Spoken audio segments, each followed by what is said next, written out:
Et c'est parti. C'est du bien. Ah oui, ça fait du bien déjà. On rappelle les principes. Hein. Peut-être que certains suivent les Jeux Olympiques et ne suivent pas toutes les étapes de la Coupe du Monde. Relais mixte, 2 hommes d'abord, puis 2 femmes ensuite. Il va y avoir une première boucle, un premier passage au pas de tir pour un tir couché. Ensuite une deuxième boucle, un deuxième passage sur le pas de tir pour un tir debout. Et enfin une troisième boucle avant de passer le relais. Et on va arriver sur le pas de tir pour la première fois de ces Jeux Olympiques. Pour le premier passage, chacun connaît son tapis. La France va s'installer sur le tapis numéro 1. Éric Perrault, en l'occurrence. L'Italie va s'installer au tapis numéro 2.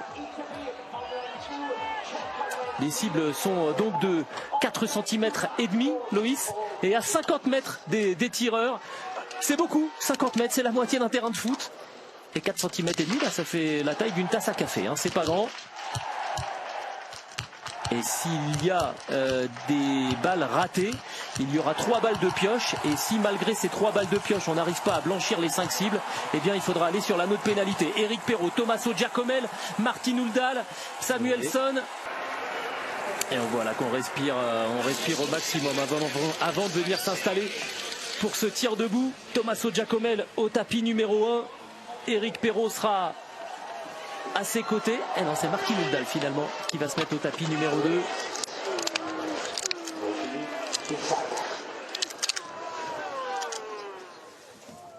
On respire plus.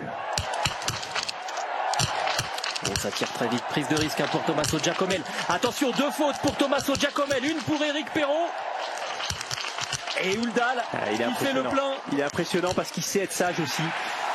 C'est bien pour Éric Perrault qui va ressortir en deuxième position. Strelov pour l'Allemagne. La Finlande, la Pologne. Ça a été dur pour Giacomel qui fait une petite glissade là pour repartir. C'est pas catastrophique, il s'en sort bien là, Tommaso Giacomel. De pioche. Attention à Samuelsson. Et il va tourner.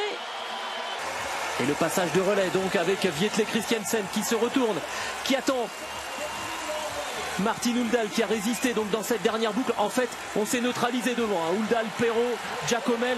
On est resté à peu près avec le même écart. Derrière, en revanche, on a perdu du terrain pour l'Allemagne. C'est pas grand-chose. Ouais, mais ça donne le ton. Ouais, ça donne le ton parce que de rien, ils sont pas ensemble. Donc dès le début, là, il va falloir faire l'effort pour rentrer dans les skis. C'est pas la même ambiance que s'ils étaient partis tous les 3, tous les 4 avec les Allemands ensemble. Vietle Christiansen au tapis numéro 1. On a cliqué, j'ai l'impression, pour Quentin. Quentin qui a parfois quelques démons hein, sur les tirs couchés, qui sort sa deuxième balle. Quentin, faut pas s'affoler.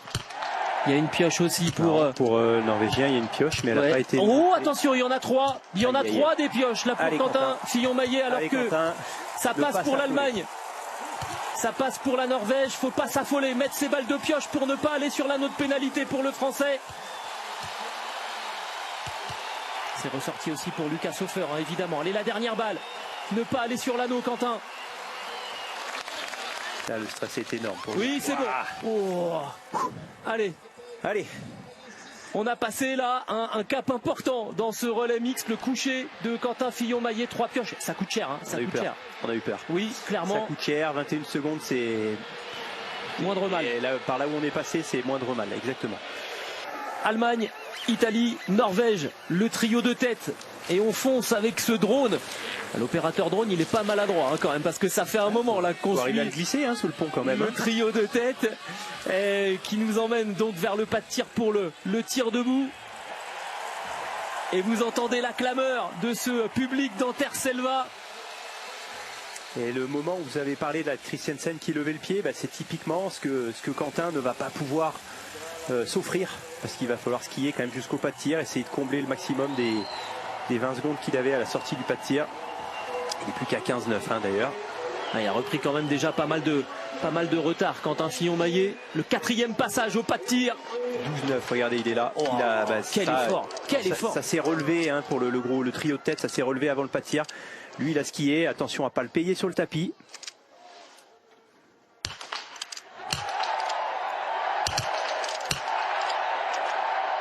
Et le public qui réagit à chaque balle lâchée par Lucas Hofer. Il y en a une qui est dehors pour l'Italien. 2 qui sont dehors. Et Philippe Navrat, impeccable. Il était parti pour faire un relais de l'espace là. Quand même. Allez, une pioche aussi pour Quentin. Mais ça peut être bon. Allez Quentin, faut mettre cette pioche là et ressortir en deuxième position. Aïe aïe aïe, c'est pas rentré. Allez. Très bien. Lucas Hofer, c'est bon. Quentin aussi. Repartent ensemble. Allez les latins. Oh, il y a du mouvement, hein. Il y a du mouvement quand même sur cette course. Il y a beaucoup de pression autour des filles qui vont prendre le relais maintenant. On se rapproche de la fin de la course. Chaque erreur est fatale. Et de partir en mode chasseuse, je pense que c'est un petit peu plus simple pour les Françaises et pour les Italiennes aussi. Et là, il va y avoir une explosion dans ce stade quand Dorothée Avireur va prendre la main parce que c'est vraiment la vedette. Allez, c'est parti pour la première relayeuse norvégienne, donc Caroline Knoten. Pour Vanessa Voigt aussi pour l'Allemagne. Et écoutez donc l'ovation pour Dorothée Avireur.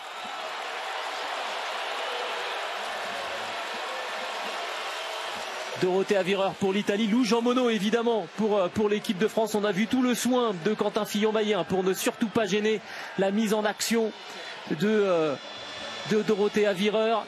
Là on voit quand même la différence de vitesse qu'on peut voir entre une première et une 15e mondiale.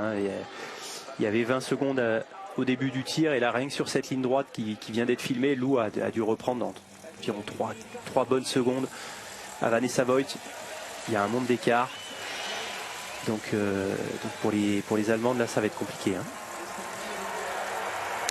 Lou Jean Monod qui a quelque part presque justifié sa place de 3e relayeuse alors qu'on pouvait l'imaginer finissant le travail. C'est quoi votre approche?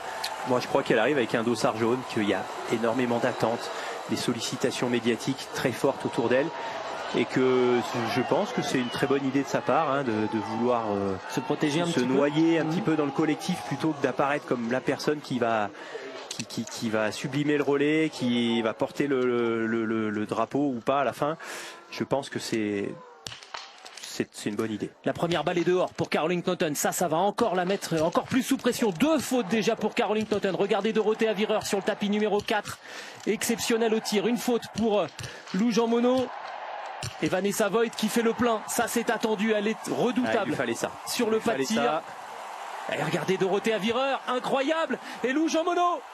Caroline Knoten qui a déjà sorti une balle de pioche et qui fait le plein. Mais elle était arrivée première. Elle ressort 4e. C'est la pression, ça aussi, des Jeux Olympiques. La France en tête de ce relais mixte sous l'impulsion de Lou Jean Monod qui, à l'endroit où elle avait expliqué à Thomas Viel qu'elle aimerait bien, si elle avait les moyens physiques, faire mal à ses adversaires. Là, on l'a vu quand même, pousser un petit peu plus loin son effort. Et ça s'est tout de suite concrétisé, Loïs. Ouais, ça fait quelques mètres.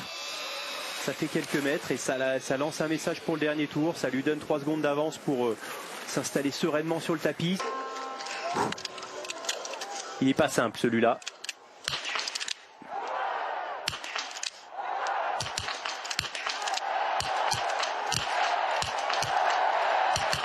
C'est quoi le problème? C'est quoi le problème pour Lou Jean Monod? Là, mentalement, je peux vous dire que sa journée est réussie. Clairement. Sa journée est réussie tout simplement parce que se pointer sur un tapis 1 avec 5 secondes d'avance. En ayant été allée les chercher elle-même. Exactement, c'est un sacré challenge.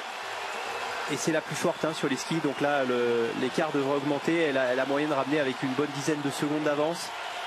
Julia Simon qui va prendre le 4e et dernier relais pour la France. C'est parti pour celle qui s'est imposée sur la dernière course en date en Coupe du Monde à Nové Mesto. Elle s'était imposée avec la manière devant Océane Michelon. Et là on voit et devant Lisa Vitozzi. On voit l'altitude, on voit des skieuses avec très peu de rythme. Julia Simon, le tir couché pour la Française, qu'elle aborde avec une vingtaine de secondes d'avance. Voilà, avec des tirs comme ça, avec une vitesse d'exécution comme celle-là, si elle met les balles. Là c'est du tir d'école. C'est du tir d'école pour Julia Simon. La première a dû partir en 11 secondes. Je dirais à vue de nez. Elles sont rentrées avec 19 secondes de retard sur Julia Simon. Elles vont toutes perdre du temps. Il n'y a rien à gagner là sur la Française. Jolie cadence quand même pour Lisa Vitozzi. Solide l'Italienne. Elle va pas perdre grand chose. Ouais, ben même avec ce tir-là, Vitozzi, elle a perdu 2 secondes. Preuss qui tire en 23 secondes, elle en perd presque 4. Elle en perd 4. À chaque balle lâchée par la Savoyarde, 10 fois championne du monde. Les courses d'un jour, elle sait faire. Les rendez-vous importants, elle sait les négocier. Et c'est maintenant pour rapporter le premier titre olympique de la délégation française dans ces Jeux de Milan. Cortina. Et cordon tombe en plus. Allez, c'est bon. Et c'est fait. Un tour d'honneur pour Julia Simon. Et dans 2 km, l'or pour cette équipe de France que l'on disait ne pas pouvoir viser autre chose que la victoire. Mission accomplie. Et derrière Lisa Vitozzi qui est en train de faire le travail pour ramener la médaille d'argent. C'est fait pour Lisa Vitozzi. Franziska Preuss qui va piocher. Et la Norvège qui va tourner. Oh, la Norvège! Wow, qui va tourner au moins une fois. Et attention, parce que là, pour le coup, il faudrait qu'elle tourne au moins 2 fois. Ouais, et elle va aller tourner 2 fois. Elle a de grandes chances de perdre la médaille, là, Marine Kierkegaard. Et attention, parce que c'est pas fait non plus pour Franziska Preuss, qui va aller tourner aussi. Le craquage total pour Preuss et pour Kierkegaard. Et ben, ça fait la France en or. 20 secondes d'écart. Et l'Italie en argent. Et comme disent les pilotes d'avion, PNC aux portes, dernier virage et atterrissage pour Julia Simon, atterrissage sur la médaille d'or pour l'équipe de France, le premier titre, annonciateur peut-être d'une razzia pour l'équipe de France attendue et qui répond présente dès ce premier rendez-vous. Éric Perrault, Quentin Fillon-Maillet, Lou Jean Monod, Julia Simon, champion olympique du relais mixte.